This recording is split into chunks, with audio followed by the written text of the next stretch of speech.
Hello बच्चों, स्वागत है आप सबका हमारे यूट्यूब चैनल LBNCC पर। मैं हूं आपके बायोलॉजी टीचर वसुधा उपाध्याय और आज के इस वीडियो में हम डिस्कस करेंगे एनिमल किंगडम के टॉपिक फाइलम से। पिछले क्लास में हमने जो भी कैरेक्टर्स होते हैं जिसके बेसिस पे एनिमल्स को डिवाइड किया जाता है उन कैरेक्टर्स के बारे में हमने डिस्कस किया था, जिसमें कि आपके ये सारे के सारे कैरेक्टर्स आ जाते हैं। पहला होता है आपका लेवल ऑफ ऑर्गेनाइजेशन, सेकंड था आपका डाइजेस्टिव सिस्टम, फिर हम पढ़ते हैं सर्कुलेटरी सिस्टम के बारे में, then symmetry, diploblastic triploblastic organization या जर्मिनल लेयर्स, फिर हम सिलोम की बात करते हैं एंड लास्ट में हम बात करते हैं सेगमेंटेशन की। इतनी सारी चीज़ें हमने पढ़ ली थी, इनकी डिटेलिंग हमने देख लिया था along with some diagrams। और इस वीडियो में हम बात करने वाले हैं पॉरीफेरा से। पॉरीफेरा फाइलम हमारा पहला है, बहुत ही प्रिमिटिव, मोस्ट प्रिमिटिव आपके ये माने जाते हैं और इसके नाम में ही इसकी जो एक बहुत ही ख़ास कैरेक्टर होती है वो छुपी हुई है। आप यहाँ पे देख पा रहे हो, इनका नाम है पॉरीफेरा। पॉरीफेरा का मतलब ही होता है कि पोर बियरर्स, पोर बियर करने वाले, यानी कि वो ऑर्गेनिज्म जिनकी पूरी बॉडी पे कई सारे छोटे छोटे क्या हो जाएंगे, पोर्स प्रेजेंट होते हैं। अगर इनकी बॉडी की बात की जाए, अगर ये एक आपका मान लो कि पॉरीफेरा है तो यहाँ पे कई सारे छोटे छोटे बॉडी पे पोर्स होंगे और ये क्या होते हैं, इसी वजह से ये पॉरीफेरा कहा जाता है इन्हें। अब सबसे पहली बात आती है, अच्छा एक और चीज़ है, हमारी पूरी कोशिश रहेगी, पूरा प्रयास मैं करूँगी कि इस वीडियो में जो भी आप फाइलम के बारे में पढ़ो वो सबसे इजी वे में हम पढ़ सकें, क्योंकि ये चैप्टर ऐसा है जिसमें कि आपको याद करना बहुत ज़्यादा पड़ता है और समझने के लिए चीज़ें बहुत कम हैं। तो आप जितनी ही चीज़ें हैं याद करने वाली या समझने वाली, उसको सबसे बेस्ट वे में यहाँ पे आप पढ़ने वाले हो। तो सबसे पहली बात कि ये ऑर्गेनिजम्स हैं क्या, तो इन्हें हम सिंपल एनिमल्स कहते हैं क्योंकि ये सबसे पुराने, most primitive multi cellular organisms हैं।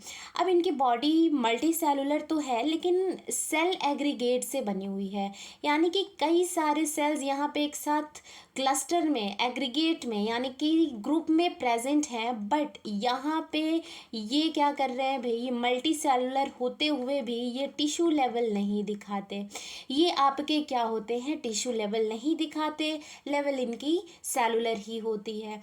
तो ये आपके सबसे सिंपल एनिमल्स होते हैं और मोस्टली ये एसिमेट्रिकल होते हैं। नाउ हमें पता है कि एसिमेट्रिकल का मतलब क्या होता है, ठीक है, यानी कि बॉडी इनकी इतनी रेगुलर शेप की होती है कि हम इनको दो इक्वल हिस्सों में नहीं काट सकते हैं, ठीक है। इसके अलावा कहा जा रहा है कि भाई ये रहते कहाँ हैं, तो ये मोस्टली मराइन फॉर्म ऑर्गेनिजम्स हैं या ओशन में रहते हैं। और साथ ही साथ अगर हम बात करें कि ये खाते क्या हैं या ब्रीदिंग की प्रोसेस कैसे होती है, तो आपको पता होना चाहिए कि जो आपके पॉरीफेरंस हैं, एक और चीज़, पॉरीफेरा को हम नॉर्मली स्पॉन्जेस भी कहते हैं, पॉरीफेरा को स्पॉन्जेस भी कहा जाता है। तो जो पॉरीफेरंस होते हैं, ना ही इनमें वेल डेवलप्ड माउथ होता है, ना ही हार्ट होता है। इसके बजाय यहाँ पे कैनाल सिस्टम प्रेजेंट होता है, या हम एक तरीके से और कॉमन वे में कहें तो वाटर हाईवे प्रेजेंट होता है, जो कि अभी मैं डायग्राम में बताऊंगी। तो यहाँ पे क्या हो जाएगा, यहाँ पे इस कैनाल, वाटर कैनाल सिस्टम की मदद से जो भी फीडिंग की प्रोसेस है वो हो पाती है और यहाँ पे रेस्पिरेशन की भी प्रोसेस होती है। अब हम बात करें इनके कुछ खास बातों की, तो सबसे पहले मैं ज़रा डायग्राम बनाना चाहूँगी। मान लो कि यहाँ पे जस्ट अ सेकेंड, यहाँ पे हम पेन यूज़ करते हैं। मान लीजिए कि ये है कोई भी एक पॉरीफेरा। इस पॉरीफेरा की बात करें तो इसके बॉडी सरफेस पे छोटे छोटे कई सारे minute pores like structure present होते हैं, जिसे क्या कहा जाता है, जिसे कहा जाता है ओस्टिया। इसके अलावा इनके अपर बॉडी पार्ट पे अगर आप देखो तो इस तरीके से ऑस्क्यूलम नाम की एक बड़ी सी यहाँ पे प्रेजेंट होती है पोर, नाम है इसका ऑस्क्यूलम। और अभी मैं बताऊंगी कि किस तरीके से वाटर के लिए एक पैसेज यहाँ पे बनता है। इसके अलावा अगर हम बात करें इसके बॉडी के इंटरनल की, तो यहाँ पे आप देखोगे कि बॉडी के बीचों बीच यहाँ पे एक खाली कैविटी पाई जाती है, जिसे क्या कहा जाता है, जिसे कहा जाता है स्पॉन्जोसील, जिसे हम कहेंगे स्पॉन्जोसेल। अब यहाँ पे होता क्या है कि अभी हमने बात की कि ये ऐसे ऑर्गेनिजम्स हैं जिनकी बॉडी में पाया जा रहा है वाटर कैनाल सिस्टम। तो ये वाटर कैनाल सिस्टम जो है, इसका मतलब क्या हुआ, कैसे ये फीडिंग में या फिर रेस्पिरेशन की प्रोसेस के लिए हेल्पफुल होते हैं। होता क्या है कि जैसे ही आप जानते हो ये मराइन फॉर्म में रहने वाले ऑर्गेनिजम्स हैं, जैसे ही वाटर यहाँ से मूव करेगा, वाटर करेंट यहाँ से मूव करेगी, तो ये क्या होते हैं, ये इस छोटे छोटे बॉडी की सतह पे, बॉडी सरफेस पे जो उस्टिया प्रेजेंट है, इस उस्टिया यानी कि छोटे छोटे माइन्यूट जो पोर्स हैं, उन पोर्स की मदद से ये बॉडी के अंदर चले जाते हैं। बॉडी के क्या होते हैं, अंदर जो है ये एंटर कर जाएंगे। और किस चीज़ की बात हो रही है, वाटर की बात हो रही है। अब आप ही सोचो, वाटर जो है इसमें क्या हो सकता है भाई, यहाँ पे फूड मटेरियल्स होंगे, है ना। ये वाटर में क्या होता है, फूड होता है। इसके अलावा गैसेस भी होंगे यहाँ पे, है ना। यहाँ पे क्या हो जाएगा, गैसेस भी होता है। अब जैसे ही ये वाटर अंदर बॉडी में जाते हैं, तो यहाँ पे आपको दिख रहा है स्पॉन्जोसेल। स्पॉन्जोसेल की अगर बात करें तो यहाँ पे और देखो जूम करके, स्पॉन्जोसेल में क्या हो जाएगा, यहाँ पे आपकी जो फूड मटेरियल है वो बॉडी के और अंदर एंटर कर जाएगी। आपको पता होगा कि जो स्पॉन्जोसील है, यहाँ पे कॉलर सेल्स प्रेजेंट होती हैं और इनमें सीलिया लाइक स्ट्रक्चर प्रेजेंट होता है। ये बेटिंग करेंगे और इनके थ्रू क्या हो जाएगी, फूड मटेरियल जो है वो बॉडी में एंटर कर जाती है। और यहीं पे वेस्ट प्रोडक्ट्स भी आपके प्रेजेंट होते हैं। यहीं पे क्या हो जाएगा, वेस्ट प्रोडक्ट भी आपका प्रेजेंट होता है। ठीक है, तो यहाँ पे क्या हो जाएगा, वेस्ट प्रोडक्ट जो होता है वो आपका प्रेजेंट होता है। अब ये वेस्ट प्रोडक्ट जो है, ये जैसे ही पानी यहाँ पे आया, खाने को बॉडी के अंदर ले लिया गया, और ये वेस्ट प्रोडक्ट पानी के साथ डिज़ोल्व हो करके और यहाँ से वापस से अब ये क्या करेंगे, ऊपर जो यहाँ पे आपको दिख रहा है ऑस्क्यूलम, इसके थ्रू बाहर की ओर निकल जाते हैं। अब इस पानी में क्या है भाई, अब इस पानी में वेस्ट प्रोडक्ट भी प्रेजेंट है। तो ये क्या होता है, ये होती है इनकी कहानी। तो जो ये कैनाल का सिस्टम बन रहा है, इसे ही कहा जाता है वाटर कैनाल सिस्टम, जिसकी मदद से क्या होता है, फूड हो या गैसेस हो, यहाँ पे एक्सचेंज होता है।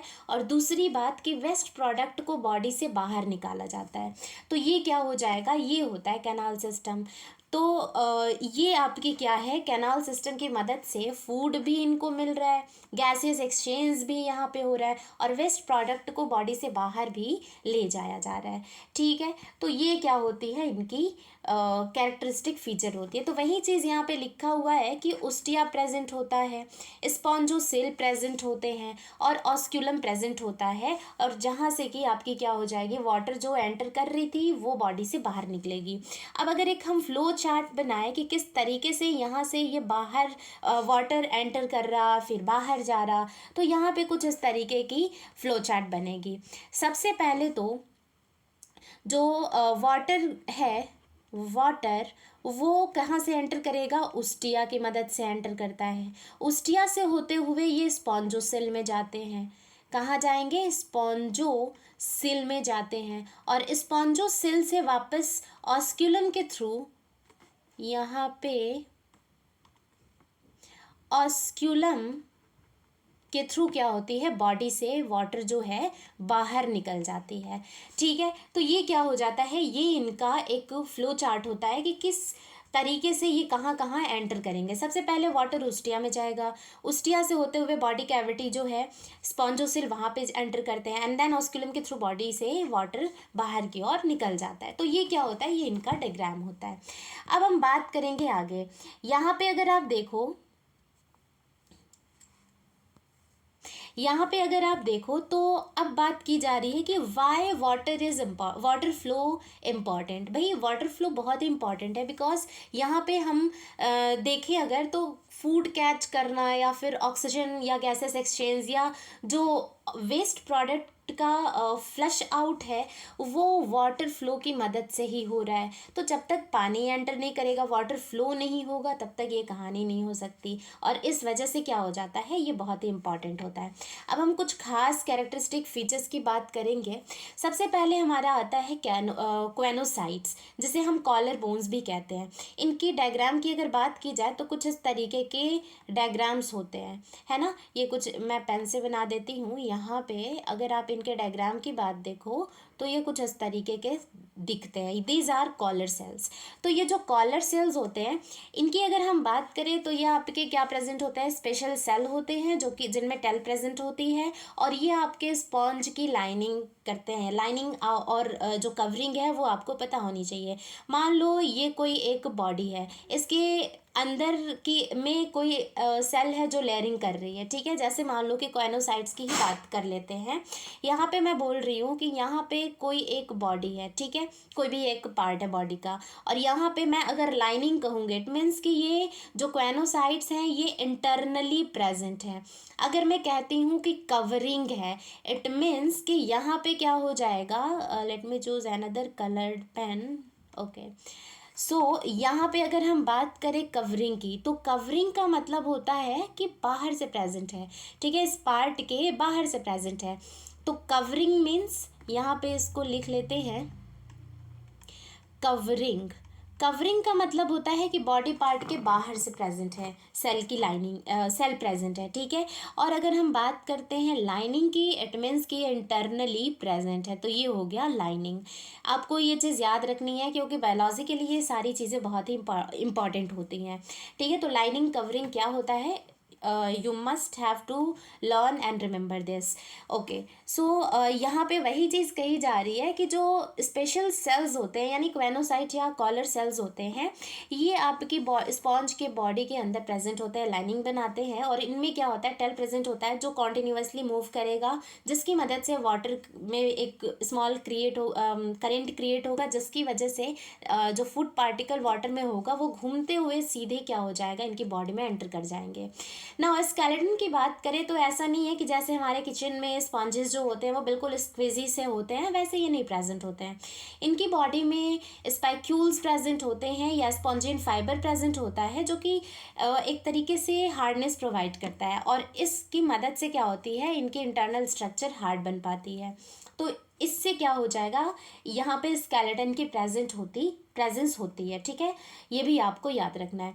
दूसरी बात, डाइजेशन की अगर हम प्रोसेस बात करें तो यहाँ पे इंट्रा सेलुलर डाइजेशन होता है, यानी कि एक तरीके से बात करें तो सेल के अंदर क्या हो रही है, डाइजेशन की प्रोसेस हो रही है, तो इसे हम कहते हैं इंट्रासेलुलर डाइजेशन, है ना। यहाँ पे कोई स्टमक में डाइजेशन की प्रोसेस नहीं होती।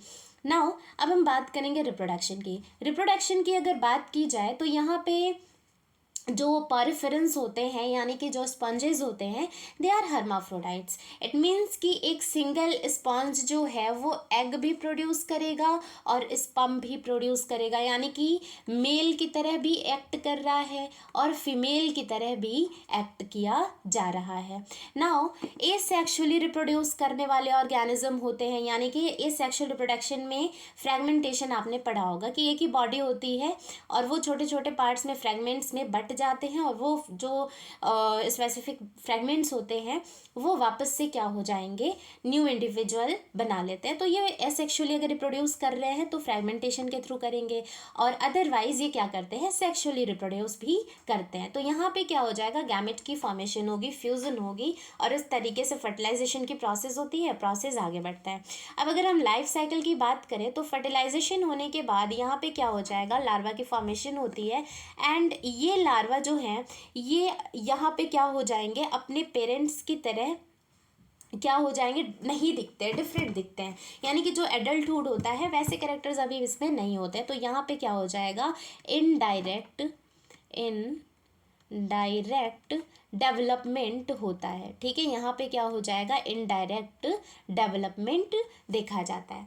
तो ये बात थी आपके स्पॉन्जेस की, यानी कि पॉरिफेरंस की। आई होप आपको समझ में आया होगा। और एक और चीज़ है, अगर कहीं भी आपको कोई पॉइंट नहीं समझ में आता है, विदाउट एनी हेजिटेशन आप कमेंट सेक्शन में पूछ सकते हो, आपके डाउट डेफिनेटली क्लियर करे जाएंगे। चलिए अब हम बात करते हैं सेकंड जो आपके फाइलम है उनकी। सेकंड है हमारा सिलेंट्रेट। सिलेंट्रेट्स की अगर हम बात करें या सिलेंट्रेटा की अगर हम बात करते हैं, तो सबसे पहले हम बात करेंगे बेसिक कैरेक्टरिस्टिक्स की। तो इसमें पहले आता है आपका हैबिटेट। हैबिटेट की बात करें तो ये मोस्टली आपके वाटर में रहने वाले होते हैं, और उसमें भी आपके ये ओशंस में रहने वाले ज़्यादा होते हैं। मूवमेंट की बात करें तो यहाँ पे क्या हो जाएगा, यहाँ पे ये सबसे पहले तो आप चूंकि जानते हो कि सिलेंट्रेट्स में दो फॉर्म्स देखी जाती है, बॉडी फॉर्म्स देखी जाती है। तो जो एक बॉडी फॉर्म होती है वो मूव नहीं कर सकती, एक स्पॉट पे फिक्स्ड रहती है हमेशा, और इसे कहा जाता है सेसाइल। तो सेसाइल का मतलब क्या होता है कि जो एक ही पोजीशन पे फिक्स हो, चल फिर ना पाता हो या लोकोमोशन ना कर पाता हो। तो ये क्या करते हैं, ये लोकोमोट नहीं कर पाते हैं। वाइल जो दूसरा आपका बॉडी फॉर्म होता है वो आपका क्या हो जाएगा, स्विम कर सकता है फ्रीली। तो ये बात हो गई मूवमेंट की। सिमेट्री की अगर बात की जाए तो they are radially symmetrical organisms. ये क्या होते हैं, रेडियल सिमेट्री होते हैं ना। और रेडियल सिमेट्री का मतलब है कि बॉडी सिलेंड्रिकल होगी, है ना। बॉडी क्या हो जाएगी, सिलेंड्रिकल होती है। और यहाँ पे इन्हें हम चूँकि बॉडी सिलेंड्रिकल है तो किसी ना किसी एंड पे सर्कल शेप आपका बनता है, तो यहाँ से हम किसी भी एंगल से क्या कर सकते हैं, इन्हें कट कर सकते हैं, और ये दो बराबर हिस्सों में बट जाते हैं।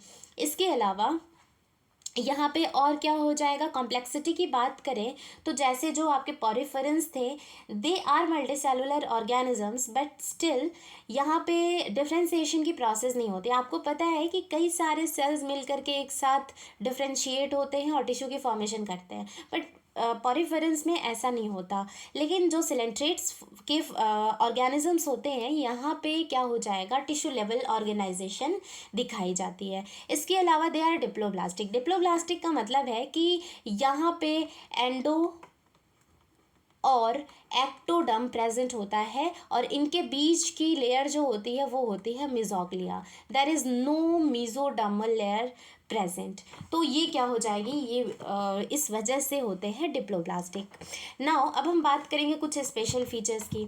स्पेशल फीचर्स की अगर बात की जाए तो दे हैव स्टिंगिंग सेल्स, यानी कि जिसका नाम है नाइडेरिया, और इसी नाइडेरिया की वजह से इन्हें नाइडेरियंस भी कहा जाता है। और ये आपके प्रेजेंट होते हैं। जो नाइडेरिया होता है, ये नाइडोब्लास्ट सेल के प्रेजेंस की वजह से नाइडेरिया या नाइडेरियंस भी कहे जाते हैं। यानी कि इस फाइलम को हम सिलेंट्रेटा भी कहते हैं या फिर नाइडेरियंस भी कहते हैं, नाइडेरिया भी कहते हैं। ठीक है, तो ये चीज़ आपको याद रखनी है। अब अगर आपसे कोई पूछे कि ना होटल में कि इन्हें नाइडेरिया या नाइडेरियंस क्यों कहा जाता है, तो आप बताओगे कि बिकॉज यहाँ पे एक स्पेशल सेल प्रेजेंट होती है जिसे नाइडोब्लास्ट कहा जाता है या नाइडोसिस्ट कहा जाता है। और इनमें क्या हो जाएंगे, इनके जो एज होते हैं, जो आप टिप ले लो, इस पे क्या हो जाएगा, यहाँ पे स्टिंगिंग सेल के टिप पे यहाँ पे टेंटिकल्स जो होगी उस पर एक और आपकी निमेटोसिस्ट नाम की एक स्ट्रक्चर होती है जो लगभग हुक लाइक होता है, काफ़ी इम्पॉर्टेंट रोल प्ले करता है। जैसे कि यहाँ पे डिफेंस में काम आएगा, यहाँ पे फूड कैचिंग के लिए काम आता है, और साथ ही साथ एंकरेज के भी काम आता है ना, एंकर करने के भी काम आता है। बॉडी ओपनिंग की बात की जाए तो इनके बॉडी में एक सेंट्रल कैविटी होती है, जैसे मान लो अभी डायग्राम में भी वैसे हम देखेंगे। तो इनकी अगर ये बॉडी है तो यहाँ पे एक आपकी कैविटी होती है, सेंट्रली लोकेटेड कैविटी होती है, जिसे हम गैस्ट्रोवेस्कुलर कैविटी कहते हैं। और यहाँ पे एक ही ओपनिंग होता है जो कि माउथ होता है, और यहीं से क्या हो जाएगा, दोनों ही फंक्शनिंग, जैसे जो आपका फीडिंग का प्रोसेस है, एक्सक्रीशन का प्रोसेस है, यहीं से क्या होता है, परफॉर्म किया जाता है। अच्छा, एक और चीज़ है, जो माउथ होता है वो हाइपोस्टोम पे प्रेजेंट होता है, जो कि अभी मैं डायग्राम में दिखाने वाली हूँ। इसके अलावा डाइजेशन की अगर हम बात करें तो इंटरनल और एक्सटर्नल दोनों ही होता है। बॉडी जो सेल है उसके बाहर भी होता है और सेल के अंदर भी होता है। इसके अलावा स्केलेटन की बात करें तो यहाँ पे क्या हो जाएगा, कैल्शियम कार्बोनेट की बनी हुई स्केलेटन होती है। फॉर एग्जांपल इन कोरल्स जो होते हैं इनमें कैल्शियम कार्बोनेट की बनी हुई स्केलेटन प्रेजेंट होती है। और जैसा कि अभी हमने बात किया था कि जो बॉडी होती है वो दो फॉर्म में प्रेजेंट होती है, यानी कि नाइटेरियंस के जो दो मेन बॉडी शेप्स होते हैं उसकी बात करें तो एक होता है पॉलिप, दूसरा होता है मेड्यूसा। पॉलिप की अगर बात करें तो इनकी बॉडी कैसी होती है, सिलिंड्रिकल होती है, लाइक दिस। आप डायग्राम में यहाँ पे देख पा रहे हो, दिस इज आपका क्या हो जाएगा, सिलिंड्रिकल बॉडी शेप होती है, ठीक है, और इसे ही हम पॉलिप कहते हैं। और एग्जाम्पल के तौर पे यहाँ पे हो जाएगा हाइड्रा एंड एडेंसिया। वहीं अगर हम बात करें मेड्यूसा की तो ये अम्ब्रेला शेप्ड बॉडी होती है, छाता की तरह होती है और फ्रीली स्विम कर सकते हैं। They are not sessile, they are not fixed to a single spot, ठीक है। इसके एग्जाम्पल्स हो जाएंगे ऑरेलिया एंड जेलीफिश, यहाँ पे आप देख भी सकते हो, ठीक है। तो ये क्या हो जाएगा, आपका एग्जाम्पल हो जाएगा। एक और इनकी खास बात होती है कि ये मेटाजेनेसिस दिखाते हैं। मेटाजेनेसिस का मतलब है कि अल्टरेशन ऑफ जनरेशन, एक ही लाइफ साइकिल और इस लाइफ साइकिल में पहले इनकी बॉडी फॉर्म कुछ ऐसी थी, बाद में ये बदल के ऐसी हो जाए, ठीक है। तो ये क्या होता है, ये आपका क्या हो जाएगा, मेटाजेनेसिस, यानी कि यहाँ पे फॉर्म इनकी जो होगी वो चेंज होती है ना। यानी कि वही चीज़ यहाँ पे लिखी है, some species can switch between these two forms, ठीक है। और यही जो प्रोसेस होती है इसे मेटाजेनेसिस या अल्ट्रेशन ऑफ जनरेशन कहा जाता है, ठीक है। अब हम बात करेंगे एक सबसे बेहतरीन एग्जाम्पल अबेलिया की अगर हम बात करें तो यहाँ पे पॉलिप जो होता है मेड्यूसे को आपका बनाता है, फॉर्म करता है एसेक्सुअली रिप्रोड्यूस करके। वहीं अगर मेड्यूसा है तो ये आपका बनाएगा पॉलिप को सेक्सुअली रिप्रोडक्शन करके। चलिए नाउ अब अगर हम एग्जाम्पल की बात करें तो यहाँ पे कई सारे आपके एग्जाम्पल्स है। फॉर एग्जाम्पल फाइजेलिया जो है इसको एक और हम नाम से जानते हैं पोर्टुगीज मैन ऑफ वॉर। इसके अलावा जो एडेंसिया है इन्हें हम सी एनिमॉन के नाम से भी जानते हैं। पिनेचुला जो है सी पेन कहा जाता है। इसके अलावा जो आपका जॉर्गोनिया जो है इसे हम सी फैन, और मिएंड्रिना जो है इसे हम क्या कहेंगे, ब्रेन कोरल भी कहते हैं। Move to the next phylum Ctenophora, जिसे हम सी वॉलनट भी कहते हैं। समुद्री अखरोट होते हैं ये, क्योंकि इनकी स्ट्रक्चर ही वैसी होती है। ये बहुत ही ब्यूटीफुल क्लियर ओशन एनिमल्स होते हैं और जिसकी वजह से इन्हें हम नॉर्मली सी वॉलनट के साथ साथ कॉम्ब जेली का नाम भी देते हैं। अपीयरेंस की बात की जाए तो they are round shaped radially symmetrical organisms, और यहाँ पे इनमें सिर्फ और सिर्फ दो ही एम्ब्रियोनिकल जर्म लेयर्स होती हैं जिसकी वजह से, या जर्मिनल लेयर होती है जिसकी वजह से इन्हें हम डिप्लोब्लास्टिक ऑर्गेनिजम्स कहते हैं। नाउ अब बात आती है कि भाई ये मूव कैसे करते हैं। तो यहाँ पे इनकी बॉडी अगर मैं डायग्राम दिखाऊं तो आपको दिख रहा है यहाँ पे 1 2 3 4 5 6 7 8, ये 8 क्या है, यहाँ पे कुछ स्ट्रक्चर्स प्रेजेंट है जिसकी मदद से क्या होते हैं, मूव करते हैं। और ये स्ट्रक्चर जो है या यहाँ पे ये क्या कहा जाता है, सिलिएटेड कॉम्ब प्लेट्स कहे जाते हैं। और ये क्या हो जाएगा भाई, यही मूव कर हेल्प करता है मूवमेंट में। नाउ ये जो ऑर्गेनिजम्स हैं ये क्या करते हैं, लाइट इमिट कर सकते हैं, आप सोचिए ये है लिविंग ऑर्गेनिज्म, लाइट इमिशन की कैपेसिटी है। तो यहाँ पे एक टर्म दिया जाता है बायोल्यूमिनेसेंस। बायो का मतलब होता है लिविंग, जहाँ भी बायो है इट मीन्स की लिविंग की बात हो रही है, और लुमिनेसेंस यानी कि लाइट इमिट करने की कैपेसिटी की बात हो रही है। यानी कि they are the organism which have some special power, जिसमें कि ये लाइट इमिट करते हैं। और ये क्या होती है, इनकी खास बात होती है, और यही वो पॉइंट है जहाँ से कई बार क्वेश्चन आपसे पूछा जाता है ना। और रिप्रोडक्शन की अगर बात की जाए तो they are sexually reproducing organisms, और सेक्सेस यहाँ पे सेपरेट स्टिल अभी नहीं है, फर्टिलाइजेशन बॉडी के बाहर होती है। एग्जाम्पल के तौर पे यहाँ पे प्लूरोब्रैंकिया और टीनोप्लाना जो है सबसे बेस्ट एग्जाम्पल होता है।